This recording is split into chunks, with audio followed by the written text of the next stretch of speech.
Praise the lord. సజీవుడైన యేసుక్రీస్తు వారి గొప్ప నామములో మీ అందరికీ వందనాలు. బాగున్నారా?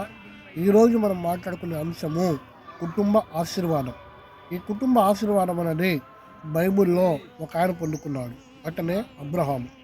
అబ్రహాము ఎలా పొందుకున్నాడు అంటే, మొదటిగా ఎక్కడ వెళ్ళినా సరే ప్రార్థన బలిపీఠాన్ని ఆయన మండించాడు. ఆ ప్రార్థన బలిపీఠాన్ని దేవునికి ఇష్టానుసారంగా చేశాడు, తన ఇష్టానుసారంగా చేయాల.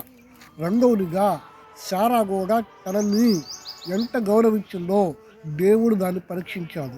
అలాగే తనకు విధేయుడైన ఇస్సాకునిచ్చి కూడా పరీక్షించాడు.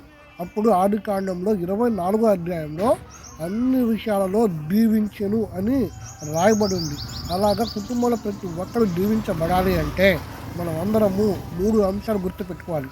ఒకటి ప్రార్థన, 2 సమాధానం, 3 ఏకత్వం. ఇవన్నీ కుటుంబాలు కలిసి ఉండాలని కోరుకుంటూ వందనాలు.